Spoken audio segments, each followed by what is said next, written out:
Good morning बच्चों। yesterday I was discussing with you method of charging. So first method was charging by friction, second method was charging by conduction, and now today I am discussing with you third method of charging, that is charging by induction. Yesterday charging by in conduction, two bodies physically contact to each other. बताया था मैंने आपको कल charging by conduction में कि uncharged body को charge body के साथ ऐसे फिजिकली कांटेक्ट कराया जाता है और तब अनचार्ज बॉडी किसी चार्ज बॉडी के द्वारा चार्ज हो जाती है। लेकिन आज चार्जिंग बाय इंडक्शन है। इसमें आपने किसी अनचार्ज बॉडी को चार्ज बॉडी के साथ कांटेक्ट नहीं कराना है बच्चों, और फिर अनचार्ज बॉडी को दिखाना है कि कैसे ये चार्ज होगी। इंडक्शन का मीनिंग कल मैंने आपको थोड़ा हिंदी में भी समझाया था। प्रेरण, किसी को प्रेरित करना। तो आज ये वाली चार्ज बॉडी जो कि गिलास रॉड है, इस अनचार्ज बॉडी को किस तरीके से प्रेरित करेगी, किस तरीके से इंड्यूस करेगी कि ये अपने आप में चार्ज हो जाए। तो देखिए बच्चों बोर्ड पे, ये है आपका गिलास रॉड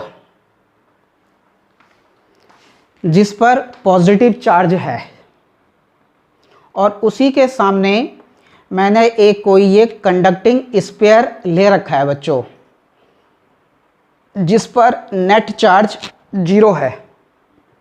वैसे चार्ज है इस पे, जितना अमाउंट ऑफ पॉजिटिव चार्ज होगा उतना ही अमाउंट ऑफ नेगेटिव चार्ज भी होगा, लेकिन मैं नेट चार्ज की बात कर रहा हूँ। वो क्या है? 0 है बच्चों। तो ये है कंडक्टिंग स्फीयर।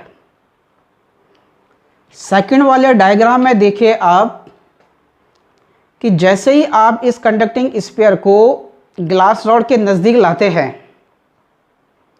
तो इसमें जो नेगेटिव चार्ज होंगे, दीज आर फ्री इलेक्ट्रॉन्स, उनमें मूवमेंट होने लग जाता है। जो भी फ्री इलेक्ट्रॉन जहाँ पर होगा, क्योंकि 9 10 में आपने पढ़ी होगी एक basic property of electric charge, unlike charges attract to each other. तो उसी कॉन्सेप्ट से जो ये नेगेटिव चार्ज अलग अलग जगहों में है, इसमें मूवमेंट होने लग जाता है under influence of by electric force of attraction से। ये वाला जो पॉजिटिव चार्ज है ग्लास रॉड पे, ये इस नेगेटिव चार्ज को अट्रैक्ट करने लग जाता है बच्चों। तो इस तरीके से जो ये नेगेटिव चार्ज है वो इस वाली साइड पे इस तरीके से क्या होने लग जाता है? कलेक्ट। ठीक। अब आप देख रहे होंगे नेगेटिव चार्ज तो इधर भी था, लेकिन आप देख रहे होंगे कि यहाँ पर मैंने पॉजिटिव चार्ज शो कर रखा है। तो बहुत से बच्चे क्या बोलते हैं यहाँ पे कि रिपल्सन से जो है पॉजिटिव चार्ज इस वाले फेस पे आ जाता है और नेगेटिव चार्ज इस वाले फेस पे आ जाता है। ये तो ठीक है कि नेगेटिव चार्ज इस वाले फेस पे आ गया, लेकिन जो बच्चे बोलते हैं कि रिपल्सन से पॉजिटिव चार्ज इस वाले फेस पे आ जाता है, ऐसा नहीं होता है। पॉजिटिव चार्ज तो मूव नहीं करता है, लेकिन मैं अभी यहाँ पर समझा रहा हूँ कि इधर भी तो नेगेटिव चार्ज है, तो ये negative charge by force of attraction से इधर क्या कलेक्ट होने लग जाता है। तो जब यहाँ से नेगेटिव चार्ज इधर कलेक्ट होगा तो इधर क्या होगी, डिफिशियंसी ऑफ आयन होगी, एन आयन होगी। और डिफिशियंसी एन आयन होने से इस तरफ क्या क्रिएट होगा, पॉजिटिव चार्ज। तो इस तरीके से इधर पॉजिटिव चार्ज क्रिएट होता है बच्चों, ना कि रिपल्सन से पॉजिटिव चार्ज ये इधर चला जाता है। ये ध्यान में रखना, ये रीजन है इसके पीछे। अब नेक्स्ट डायग्राम में आ जाओ। ग्लास रॉड को आपने एज इट इज रखा, लेकिन इस वाले फेस को जहां पर ये पॉजिटिव चार्ज कलेक्ट हुआ, उस वाले फेस को आपने अर्थिंग कर दिया। समझते हैं आप अर्थिंग को? अर्थिंग का मतलब क्या होता है? अर्थिंग का मतलब होता है किसी बॉडी को जो है कनेक्टिंग वायर के थ्रू अर्थ से जोड़ना, वो आपका अर्थिंग कहलाता है। और वैसे भी आपको पता होगा, छोटी क्लासों में पढ़ते ही हम लोग 9-10 में, कि अर्थ अपने आप में क्या है, एक गुड कंडक्टर है जिसका साइज इनफाइनाइट है बच्चों। कोई साइज नहीं इसका, काउंट नहीं कर सकते कि कितना इसकी लेंथ है, तो आप कोई इस तरीके से एरिया कोई मेजर नहीं कर सकते।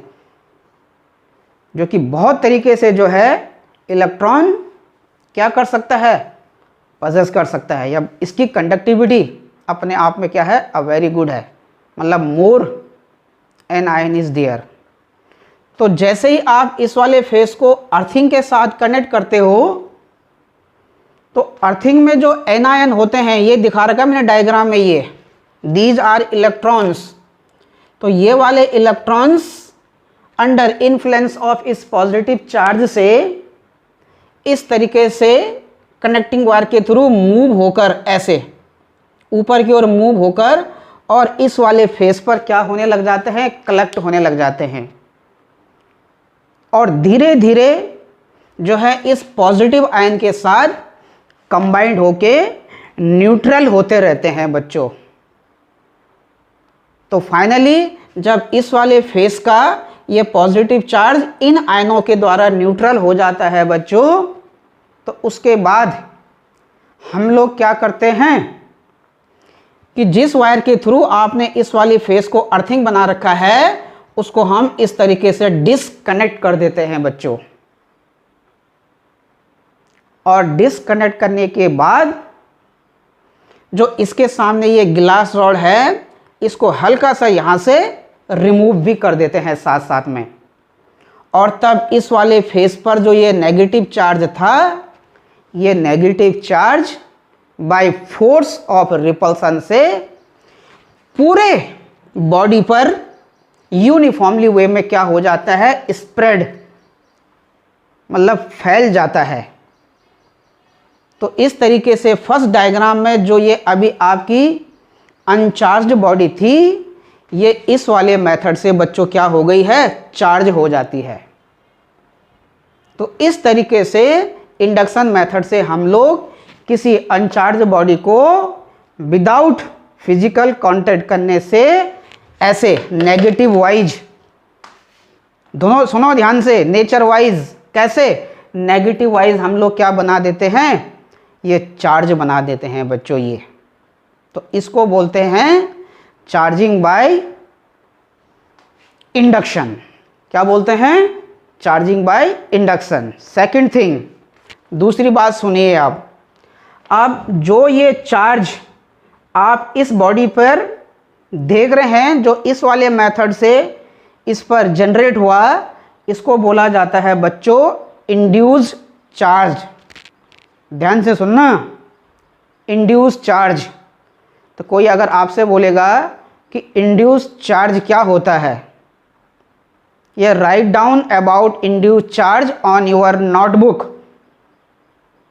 तो क्या लिखेंगे आप, the charge on a neutral body by method of induction induction method से किसी न्यूट्रल बॉडी पर जो चार्ज प्रोड्यूस होता है उसी को इंड्यूस चार्ज बोला जाता है बच्चों, जिसका नेचर दोनों तरीके से होता है बच्चों। इसका नेचर ऐसे नेगेटिव वाइज भी और पॉजिटिव वाइज भी। तो इस समय तो मैंने आपको ये कंडक्टिंग स्फीयर नेगेटिव वाइज बना के दिखाया बच्चों। Similarly in the same way, अगर इसी कंडक्टिंग स्फीयर को आपको अगर पॉजिटिव वाइज चार्ज बना के दिखाना है तो उसके लिए भी आप इसी प्रोसेस के थ्रू वर्किंग करेंगे। अब होगा क्या, अब यहां पर आप गिलास रॉड के बजाय कोई नेगेटिव रॉड को यहां पर प्लेस कर देंगे बच्चों।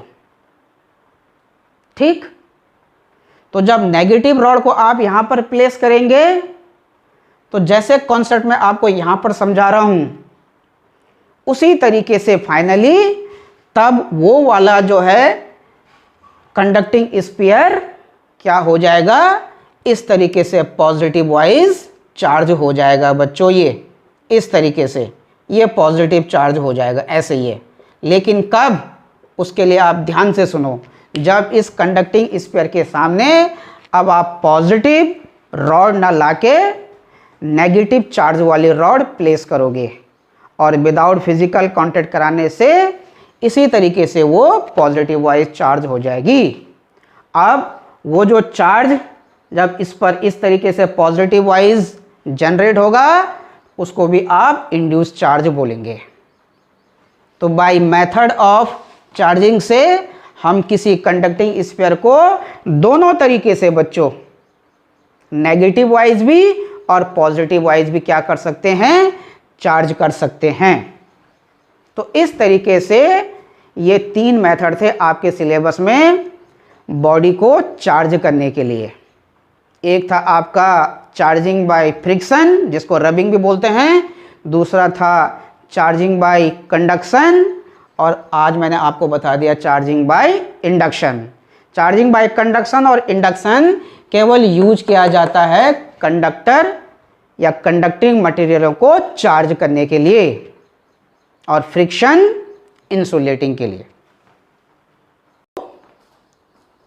I am discussing with you about properties of electric charge. क्या क्या प्रॉपर्टीज हो सकती हैं बच्चों इलेक्ट्रिक चार्ज की, और कौन होगी fundamental properties of electric charge. वैसे तो आपने 9th में पढ़ाई होगा कि unlike charges attract to each other और like charge repel to each other. लेकिन फिर भी मैं आपके साथ यहाँ पर उनको दोबारा डिस्कस कर दूंगा बच्चों कि कैसे लाइक एक दूसरे को रिपल करते हैं और अनलाइक एक दूसरे को अट्रैक्ट। लेकिन इन दो प्रॉपर्टीज़ के अलावा कुछ फंडामेंटल प्रॉपर्टीज़ भी हैं इलेक्ट्रिक चार्ज की, जिनमें से पहली है एडेप्टिव नेचर ऑफ चार्ज। बताऊंगा आपको किसको बोला जाता है adaptive nature of electric charge. दूसरा कंजर्वेशन ऑफ इलेक्ट्रिक चार्ज और तीसरा है बच्चों क्वांटाइजेशन ऑफ इलेक्ट्रिक चार्ज। तो पहले थोड़ा सा मैं आपके साथ अट्रैक्शन और रिपल्सन को डिस्कस कर लेता हूं बच्चों हल्का सा। तो बोर्ड पे देखिए, तो बच्चों इस तरीके से मैं आपके साथ डिस्कस कर रहा था कि किस तरीके से अनलाइक चार्ज एक दूसरे को अट्रैक्ट और लाइक चार्ज किस तरीके से एक दूसरे को रिपल करते हैं बच्चों। तो बोर्ड पे देखिए, ये कोई एक इंसुलेटिंग स्टैंड है बच्चों, और इस इंसुलेटिंग स्टैंड के थ्रू किसी थ्रेड की हेल्प से मैंने ये रबर वाली रॉड को इस तरीके से सस्पेंडेड कर रखा है बच्चों, जिस पर कैसा चार्ज है, नेगेटिव चार्ज। अब नेगेटिव चार्ज रबर वाली रॉड पे कैसे आया होगा ये मैं आपको समझा चुका हूँ मेथड ऑफ चार्जिंग में, जो पहला मेथड था फ्रिक्शन। इसके सामने मैंने क्या किया, एक गिलास रॉड ले आया बच्चों, ये जिस पर कैसा चार्ज है, पॉजिटिव चार्ज। तो गिलास रॉड पर पॉजिटिव चार्ज होने का मतलब इसमें होगा डिफिशियंसी ऑफ इलेक्ट्रॉन्स। रबर वाली रॉड पर नेगेटिव चार्ज होने का मतलब इस पर होंगे एक्सेस ऑफ इलेक्ट्रॉन। दूसरे वाले डायग्राम में आ जाओ। अब जैसे ही आप बिल्कुल गिलास रॉड को रबर वाली रॉड के पास इस तरीके से लाते हैं बच्चों, ऐसे आप इस तरीके से लाते हैं, तो देखो गिलास वाली रॉड में मूवमेंट होने के बाद उसकी जो ये पोजीशन थी, ये बच्चों इस तरीके से हो गई पोजीशन, ये हल्की सी बैंड हो गई है position of rubber rod towards गिलास रॉड। ये क्या शो कर रहा है, तो ये डायग्राम ये शो कर रहा है कि इन दोनों के बीच में क्या हो रहा है, अट्रैक्शन, कोई एक इलेक्ट्रिक फोर्स क्रिएट हो रहा होगा जिससे ये गिलास रॉड की ओर ये रबर वाली रॉड क्या हो रही है, अट्रैक्ट हो रही है। तो उसको बोला जाता है अट्रैक्शन। तो इस डायग्राम से ये क्लियर हो रहा है कि अनलाइक चार्ज एक दूसरे को क्या कर रहे हैं बच्चों, अट्रैक्ट कर रहे हैं। तो जिस फोर्स से ये दोनों चार्ज एक दूसरे को अट्रैक्ट करते हैं उसको बोला जाता है इलेक्ट्रिक फोर्स। और इस समय इस इलेक्ट्रिक फोर्स का जो नेचर है वो कैसा है, अट्रैक्शन वाइज है, अट्रैक्टिव वाइज है बच्चों। ये नेक्स्ट डायग्राम में देखिएगा, वही आपका इंसुलेटिंग सपोर्ट है जिस पर उसी थ्रेड की हेल्प से बच्चों मैंने अब गिलास रॉड को सस्पेंडेड कर रखा है, और मैं अब उसी गिलास रॉड के सामने एक दूसरी गिलास रॉड इस तरीके से प्लेस कर रहा हूं बच्चों। तो जैसे मैं उसके सामने इस तरीके से दूसरी गिलास रॉड को प्लेस करता हूं, तो थोड़ी देर बाद क्या ऑब्जर्व करता हूं बच्चों मैं कि जो रॉड सस्पेंडेड हो रही है वो दूसरी रॉड से इस तरीके से दूर भागने लगती है, move away from this another गिलास रॉड। तो सस्पेंडेड वाली गिलास रॉड का मूव अवे होना दूसरी वाली गिलास रॉड से क्या शो कर रहा होगा, इसका मतलब अब जब दोनों पर सेम नेचर ऑफ चार्ज है, अब ये दोनों एक दूसरे को क्या कर रहे हैं, रिपल कर रहे हैं बच्चों। तो यहाँ पर भी इलेक्ट्रिक फोर्स जनरेट हो रहा है जैसे यहाँ पर हुआ था, लेकिन यहाँ पर वो नेचर वाइज क्या था, अट्रैक्टिव, यहाँ पर वो नेचर वाइज अब क्या होगा बच्चों, रिपल्सिव। अब under influence of force of repulsion of electric से ये दोनों रॉड एक दूसरे से क्या हो रहे हैं, गो अवे हो रही हैं। तो इस एक्सपेरिमेंट से ये क्लियर होता है बच्चों कि आपका जो अनलाइक चार्ज हैं they are attract to each other और like charges repel to each other. तो ये तो प्रॉपर्टीज आप लोग 9th-10th में भी पढ़ चुके होंगे बच्चों ये, लेकिन इन दोनों प्रॉपर्टी के अलावा 3 कुछ और फंडामेंटल प्रॉपर्टीज मैंने बोर्ड पर लिखी हुई हैं। पहला है एडेप्टिव नेचर ऑफ चार्ज। किसको बोला जाता है एडेप्टिव नेचर ऑफ चार्ज, अब हम इसको समझते हैं बच्चों। ये तो इसको समझने के लिए सपोज दैट ये कोई एक सिस्टम है या कोई एक बॉडी है, और आपने क्या किया, सबसे पहले इस बॉडी को ही 2 माइक्रोकूलाम का पॉजिटिव चार्ज गिवन किया। कितने माइक्रोकूलाम का, 2 माइक्रोकूलाम का कोई पॉजिटिव चार्ज गिवन कर दिया। तो जैसे आपने 2 माइक्रोकूलाम का पॉजिटिव चार्ज गिवन किया, तो अगर मैं आपको पूछूंगा कि इस पर अब नेट चार्ज बताओ, तो आप क्या बोलेंगे कि सर इस पर नेट चार्ज 2 माइक्रोकूलाम का हो गया। इससे पहले बच्चों ये बॉडी आपकी क्या थी, न्यूट्रल थी। इसके बाद आपने क्या किया, फिर इसी बॉडी को एक और दूसरा चार्ज गिवन कर दिया। एग्जाम्पल के तौर पे सपोज दैट 5 माइक्रोकूलाम का। अब अगर मैं अब आपसे पूछूंगा कि इसका जो है नेट चार्ज बताओ, तो आप क्या बोलेंगे? तो अब आप इसका नेट चार्ज बोलेंगे कि सर इसका नेट चार्ज प्लस 7 माइक्रोकूलाम हो गया है बच्चों। ये इसी तरीके से अब आप इसको कोई एक और अनदर चार्ज, लेकिन नेचर वाइज नेगेटिव नेचर का कोई -3 माइक्रोकूलाम आप चार्ज देते हैं और आपसे पूछा जाएगा कि अब इसका नेट चार्ज बताओ।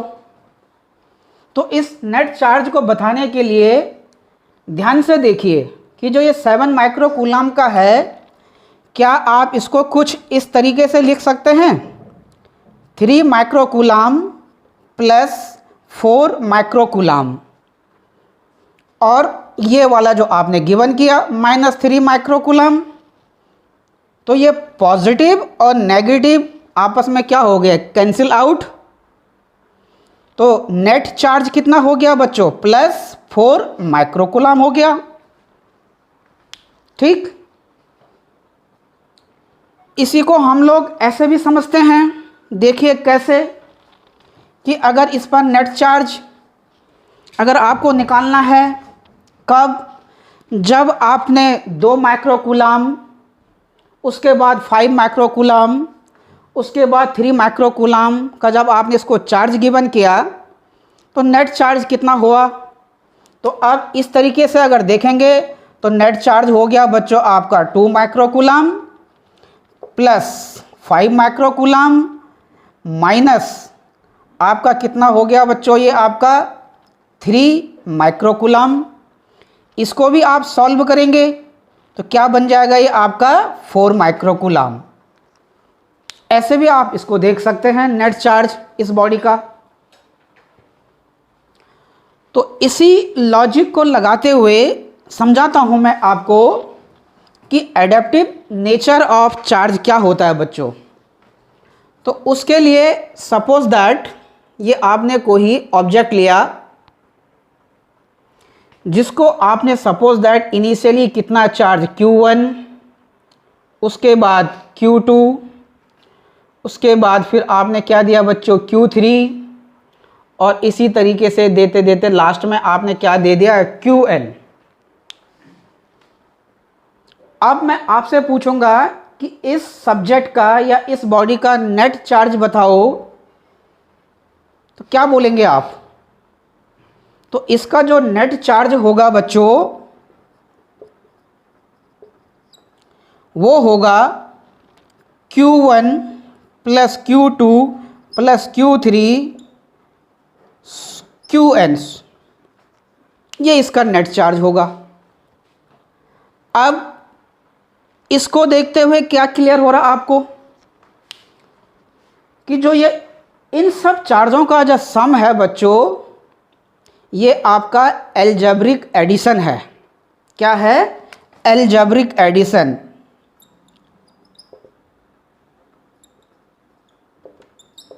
ठीक, तो ध्यान में रखना कि हमेशा एल्जेब्रिक एडिशन हमेशा किसको रिप्रेजेंट करता है बच्चों? स्केलर को रिप्रेजेंट करता है। इसीलिए बोला जाता है कि स्केल चार्ज जो है एक स्केलर क्वांटिटी है। क्या है? स्केलर क्वांटिटी है। तो कहने का मतलब है मेरा कि जब किसी बॉडी पर जो ये अलग अलग चार्जेस हैं, अलग अलग जगहों पर इनकी पोजीशन होगी होल बॉडी पर, तो जब इनका हम सम निकालते हैं और इनका सम बॉडी के नेट चार्ज को क्या करने लग जाता है? शो करने लग जाता है, तो उसको बोला जाता है adaptive nature of charge, adaptive nature of electric charge. तो अगर आपसे बोला जाए कि राइट डाउन डेफिनेशन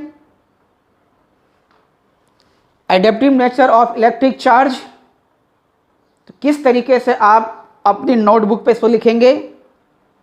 तो आप लिखेंगे the algebraic sum of all charges on a body, the algebraic sum of all charges on a body is called adaptive nature of electric charge.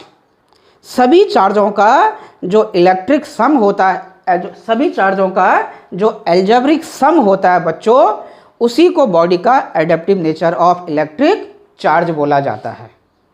तो ये थी बच्चों आपकी first type of fundamental properties of electric charge. इसके बाद दूसरी property है बच्चों, दूसरी प्रॉपर्टी है आपके पास conservation, conservation of electric charge. क्या होता है conservation of electric charge?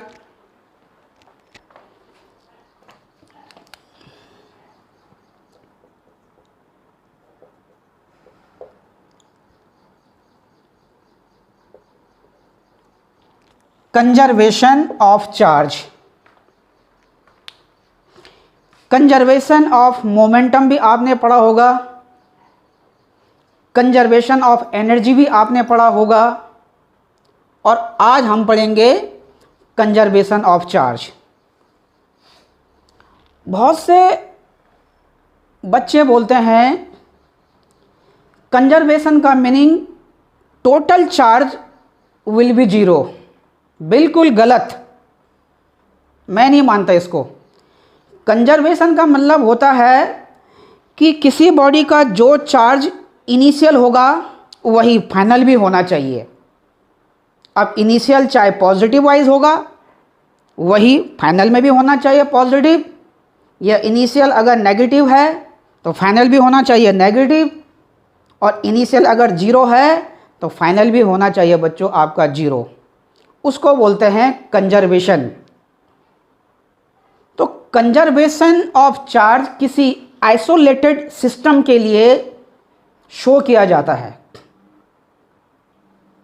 Books में लिखा भी होगा, आपने देखा भी होगा, charge neither be create not destroyed. लेकिन ये सेंटेंस केवल कहाँ पर यूज होता है? जो केवल सिंगल एलिमेंट या सिंगल ऑब्जेक्ट के लिए होता है। अदरवाइज पेयर में चार्ज को हम लोग क्रिएट भी कर सकते हैं और डिस्ट्रॉयड भी कर सकते हैं बच्चों। ध्यान से सुनना मेरी इस बात को, बोर्ड में काम आएगा आपके ये। तो इस कंजर्वेशन को समझाने के लिए देखो मैंने क्या किया, ये एक आइसोलेटेड सिस्टम बनाया बच्चों। ये आइसोलेटेड का मतलब समझते हैं ना आप लोग, कल भी बोला था मैं। इसका किसी अनदर ऑब्जेक्ट या किसी सब्जेक्ट से कोई लेना देना नहीं है। जैसे आप लोग 6 घंटे के लिए अपने स्कूल में आइसोलेट हो जाते हो, कैंपस के बाहर क्या हो रहा है क्या नहीं हो रहा है आपको कोई लेना देना नहीं होता है। केवल 6 घंटे आपको स्कूल में पढ़ाई करनी है तो करनी है। तो उसको बोला जाता है आइसोलेट, आइसोलेशन। किसी दूसरे के साथ कोई इंटरेक्ट ना होना। तो यहां पर मैंने इस आइसोलेट सिस्टम, क्या बोलेंगे आप इसको, आइसोलेटेड सिस्टम। ये एक आइसोलेटेड सिस्टम है बच्चों। ये इस आइसोलेटेड सिस्टम में मैंने क्या किया, ये 2 ऑब्जेक्ट ले लिए बच्चों। ये एक ऑब्जेक्ट ये लिया और एक ऑब्जेक्ट ये ले लिया।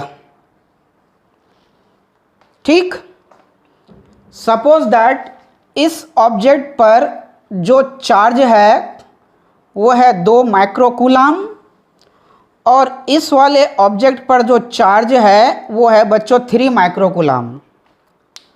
अब अगर इन दोनों ऑब्जेक्टों का इंटरेक्शन होगा या इंटरेक्ट होंगे तो ये आपस में ही होंगे। किसी चार्ज का अगर इनमें आपस में लेन देन होगा तो आपस में ही होगा इनका लेन देन। किसी बाहर अनदर ऑब्जेक्ट के साथ ये इंटरेक्ट नहीं होंगे, इनका कोई इंटरेक्शन नहीं होगा, इसीलिए हम इसको आइसोलेटेड सिस्टम बोल रहे हैं। ध्यान से सुनना इस बात को। तो इस समय अगर मैं आपसे पूछूंगा कि इस सिस्टम पे आप नेट चार्ज बताओ, तो क्या बोलेंगे आप इस पर नेट चार्ज? तो इस पर जो नेट चार्ज होगा बच्चों, ये होगा आपका 2 माइक्रोकूलम प्लस 3 माइक्रोकूलम। तो कितना बन गया ये आपका? ये बन गया बच्चों आपका 5 माइक्रोकूलम। तो इस तरीके से इस आइसोलेटेड सिस्टम का जो नेट चार्ज है वो बन गया 5 माइक्रोकूलम। अब इसके बाद सपोज दैट ये वाला जो इसका ऑब्जेक्ट है सिस्टम का, जिस पर 2 माइक्रोकूलम का चार्ज है, मान लो कि सपोज दैट ये अपना 1 माइक्रोकूलम का चार्ज इस वाले ऑब्जेक्ट को दे देता है। ध्यान से सुनो मैंने क्या बोला। सपोज दैट ये जो आपका ऑब्जेक्ट है जिस पर 2 माइक्रोकूलम का चार्ज है, अगर ये अपना 1 माइक्रोकूलम का चार्ज दूसरे वाले ऑब्जेक्ट को दे देता है जिस पर 3 माइक्रोकूलम का चार्ज है, ठीक, उसके बाद अगर मैं आपसे पूछूंगा कि फिर बताओ आप कितना हुआ इस आइसोलेटेड सिस्टम पे नेट चार्ज, तो अब आपने देखा कि इस वाले ऑब्जेक्ट ने अपना 1 माइक्रोकूलम का चार्ज दूसरे वाले ऑब्जेक्ट को दे दिया। तो इस पर जो अब चार्ज रह जाएगा इसका अपना, वो कितना रहेगा बच्चों? अब 1 माइक्रोकूलम।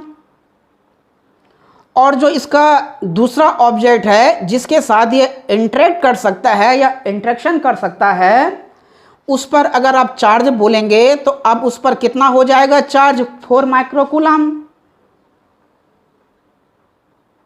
तो अब आपसे पूछा जाएगा कि अब बताइए आप नेट चार्ज सिस्टम का कितना होगा? तो नेट चार्ज अब सिस्टम का हो जाएगा बच्चों आपका कितना? 1 माइक्रोकूलम प्लस आपका 4 माइक्रोकूलम। तो अब भी नेट चार्ज कितना आ गया? 5 माइक्रोकूलम। तो इस प्रैक्टिकल से आप समझ गए होंगे कि सिस्टम का जो नेट चार्ज है वो क्या है? कांस्टेंट है। जितना पहले था 5 माइक्रोकूलम पॉजिटिव वाइज इनिशियल में, जो मैं अभी आपके साथ बोल रहा था, उतना ही चार्ज सिस्टम का जो है बाद में भी है। जब दोनों में इंटरेक्ट हुआ, आई मीन टू से चार्ज का आदान प्रदान हुआ, पहले वाले ऑब्जेक्ट ने दूसरे वाले ऑब्जेक्ट को 1 माइक्रोकूलम का चार्ज दिया जिससे उस पर 4 माइक्रोकूलम का चार्ज बन गया। फिर आपसे पूछा गया कि इस पर नेट चार्ज कितना बना, तो क्या शो किया आपने? Again 5 microcoulomb. तो इसको बोला जाता है कंजर्वेशन। जो इनिशियल में है वही फाइनल में है। जो चार्ज सिस्टम का इनिशियल में है वही चार्ज सिस्टम का बाद में भी है बच्चों। तो इसी को बोलते हैं कंजर्वेशन ऑफ इलेक्ट्रिक चार्ज। और जो मैं अभी आपसे बोल रहा था कि charge neither be create not be destroyed, तो वो केवल एक सिंगल ऑब्जेक्ट के लिए, सिंगल इवेंट में होता है बच्चों। ये ऑब्जेक्ट सिंगल ही तो है, ये सिस्टम आइसोलेटेड। वो अलग बात है कि उसके अंदर मैंने 2 ऑब्जेक्ट बना के दिखा रखे हैं, है तो वो अलग ही, सिस्टम एक ही तो है। तो सिंगल इवेंट में या सिंगल ऑब्जेक्ट में होता है charge neither be create nor destroyed. इसी को मैं एक और एग्जांपल देके समझाता हूं आपको। देखिए, ये आपकी गिलास रॉड है और ये आपका क्या है बच्चों? सिल्क। अभी दोनों आपस में क्या है? दोनों आपस में एक सिस्टम बना रहे हैं, गिलास रॉड प्लस सिल्क, और आपसे पूछा जाएगा कि नेट चार्ज कितना है सिस्टम का, तो नेट चार्ज सिस्टम का क्या है, 0, क्योंकि अभी आपने इन दोनों को आपस में क्या किया, रब नहीं किया। तो before rubbing net charge on system be 0। लेकिन आपको पता है जब हम इन दोनों को आपस में क्या करते हैं बच्चों, रब करते हैं, तो देखा होगा आपने कि जो ये आपकी गिलास रॉड है बच्चों, ये इस पर कैसा चार्ज, पॉजिटिव चार्ज, और जो ये आपका सिल्क क्लॉथ है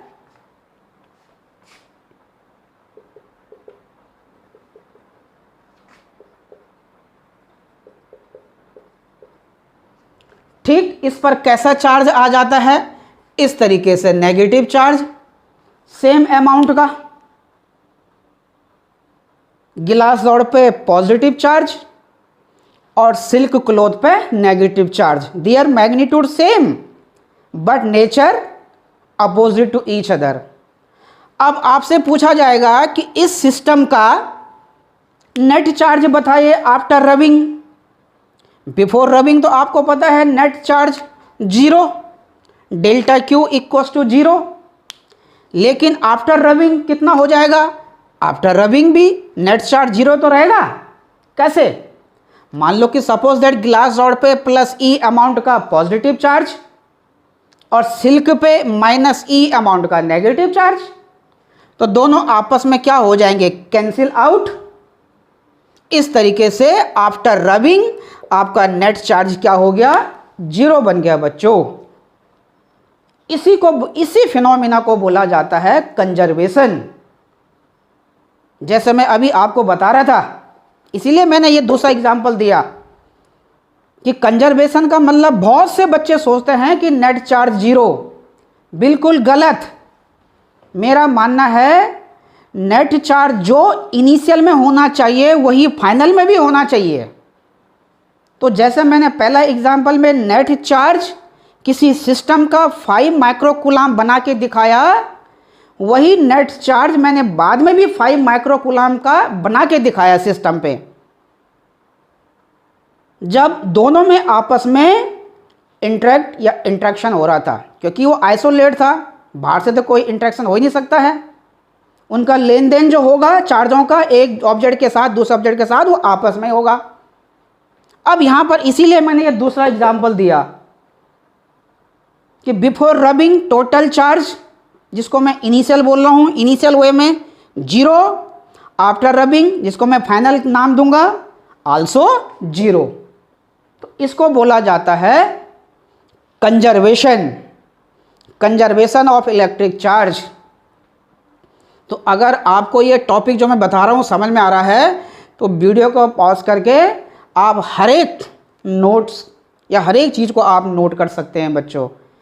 लेकिन मैं फिर बता रहा हूँ कि जो आपने टॉपिक बुक्स में पढ़ा कि charge neither be create not destroyed, ये केवल सिंगल इंडिविजुअल ऑब्जेक्ट या इवेंट में होता है, पेयर में नहीं होता है। पेयर में आप चार्ज क्रिएट भी कर सकते हैं और डिस्ट्रॉयड भी कर सकते हैं। तो जितना आप क्रिएट करोगे उतना ही आप क्या करोगे, डिस्ट्रॉयड भी कर सकते हो। मतलब जितना आप क्रिएटिंग पोजीशन में पॉजिटिव क्रिएट करोगे उतना नेगेटिव भी क्रिएट होगा, तब वो आपस में क्या हो जाएंगे, कैंसिल। इसी तरीके से जितना डिस्ट्रॉयड होगा पॉजिटिव वे में उतना डिस्ट्रॉयड नेगेटिव वे में भी होगा, तब वो आपस में क्या हो जाएंगे, कैंसिल। इसलिए पेयर वे में जो है चार्ज को क्रिएट भी किया जा सकता है और डिस्ट्रॉयड भी किया जा सकता है। तो वो समझाता हूं बच्चों में आपको बहुत इंपॉर्टेंट टॉपिक है बोर्ड के लिए कि किस तरीके से पेयर प्रोडक्शन में चार्ज पॉजिटिव, कितने अमाउंट का पॉजिटिव क्रिएट होगा और कितने अमाउंट का नेगेटिव क्रिएट होगा, या दोनों की वैल्यू सेम होगी बच्चों, लेकिन नेचर दोनों पे क्या होगा, अपोजिट होगा, जिससे वो दोनों आपस में क्या हो जाएंगे, कैंसिल आउट हो जाएंगे। तो बताता हूं मैं आपको पेयर प्रोडक्शन।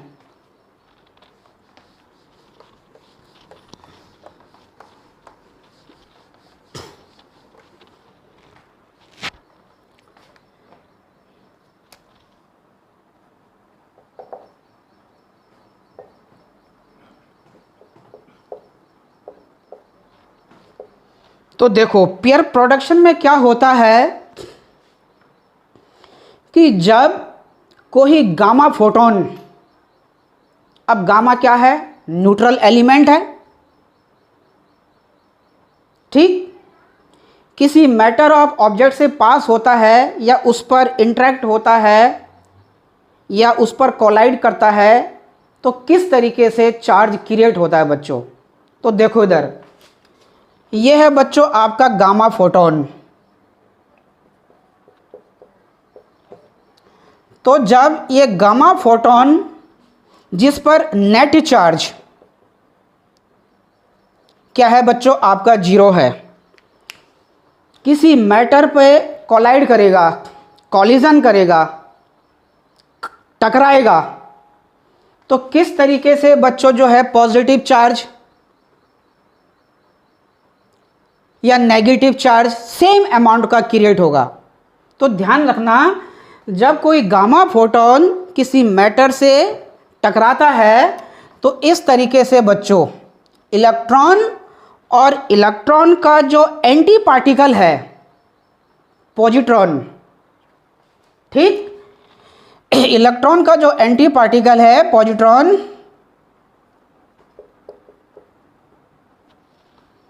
तो दोनों का क्या है बच्चों, मास सेम है, लेकिन अमाउंट ऑफ चार्ज की क्वांटिटी भी सेम है, लेकिन नेचर क्या है, अपोजिट है। तो दोनों इस तरीके से आपस में क्या हो जाते हैं बच्चों, कैंसिल आउट हो जाते हैं, और इस तरीके से नेट चार्ज इस पर क्या बन जाता है, 0 बन जाता है। तो पेयर प्रोडक्शन में इस तरीके से चार्ज को क्रिएट किया जा सकता है। एक हो गया बच्चों आपका इलेक्ट्रॉन और एक हो गया आपका इसका एंटी पार्टिकल पॉजिट्रॉन। दोनों का मास सेम है, मैग्नीट्यूड ऑफ चार्ज भी दोनों पे आपस में क्या है, इक्वल है, लेकिन देयर नेचर क्या है बच्चों, अपोजिट। तो दोनों आपस में क्या हो गए, कैंसिल आउट हो गए। तो नेट चार्ज क्या हो गया आपका, 0 हो गया। तो इस तरीके से ध्यान रखना, पेयर की फॉर्म में जो है चार्ज को क्रिएट किया जा सकता है। इसी का अपोजिट है बच्चों एनिलेशन, जिसको डिस्ट्रक्शन भी बोलते हैं। उसमें क्या होता है, ध्यान से सुनो, इंपॉर्टेंट टॉपिक है बोर्ड के लिए, इसलिए वीडियो को पॉज करके नोट कर लेना हर एक चीज़। तो देखो एनिलेशन में क्या होता है बच्चों, ड्यूरिंग एनिलेशन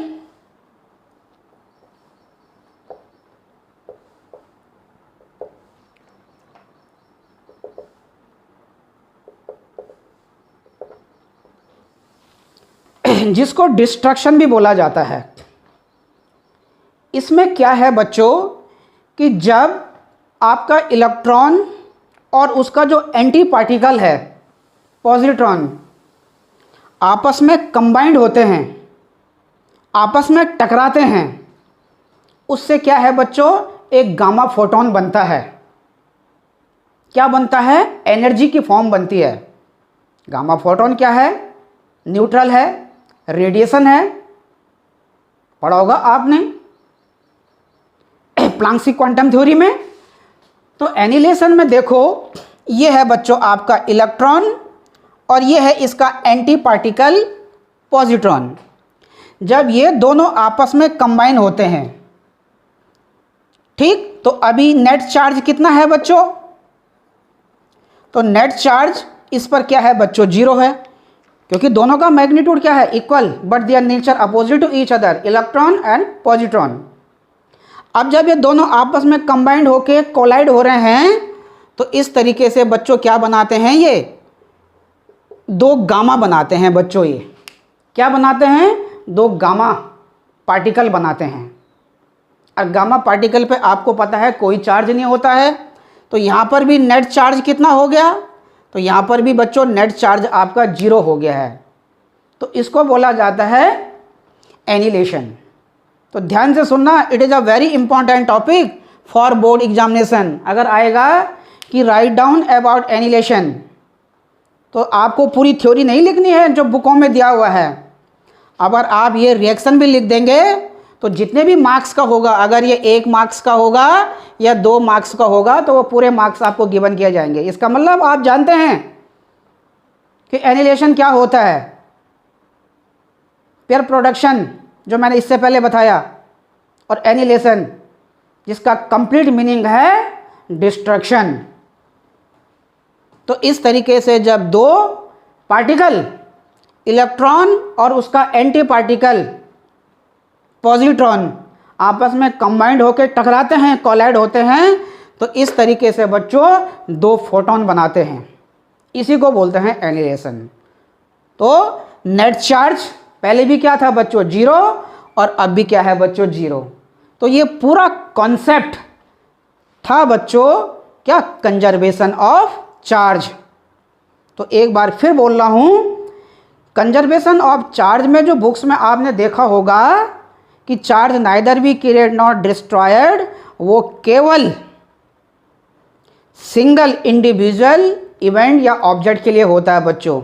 पेयर में आप चार्ज को क्रिएट भी कर सकते हैं और डिस्ट्रॉयड भी कर सकते हैं, जो कि ये 2 एग्जाम्पल मैंने आपको दे दिए।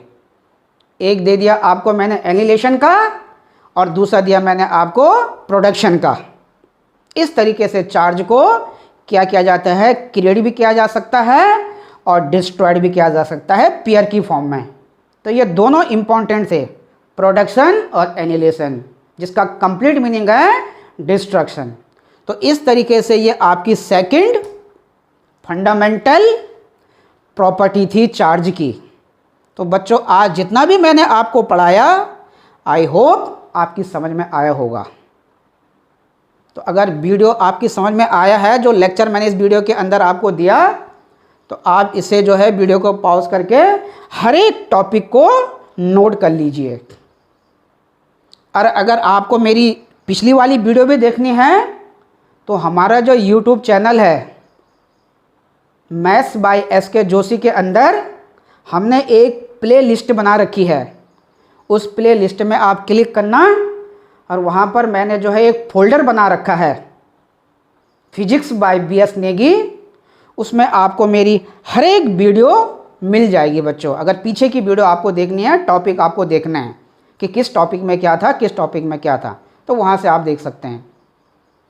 तो इस तरीके से अगर आज आपको समझ में आया बच्चों, तो ज़रूर चैनल को सब्सक्राइब करें बच्चों, ठीक, और बेल आइकन को प्रेस करें, ताकि जो भी वीडियो हम लोग यहाँ से रिलीज़ करें या अपलोड करें, सबसे पहले वो आप तक पहुँचें। और इसको लाइक करना ना भूलें, कमेंट्स बॉक्स में कमेंट ज़रूर करें कि अगर कोई चीज़ आपको समझ में नहीं आई है, या किसी में इसमें अगर आप सुझाव चाहते हैं, तो कमेंट्स बॉक्स में कमेंट करके ज़रूर पूछ लें कि सर ये ऐसा भी हो सकता है, ऐसा भी हो सकता है, या इस चीज़ को दोबारा जो है रिपीट कर दीजिएगा। तो उसको हम लोग नेक्स्ट वीडियो में फिर दोबारा से रिपीट कर देंगे बच्चों। और ज़्यादा से ज़्यादा आप इसको अपने दोस्तों में शेयर करें बच्चों। Thank you very much. नमस्कार।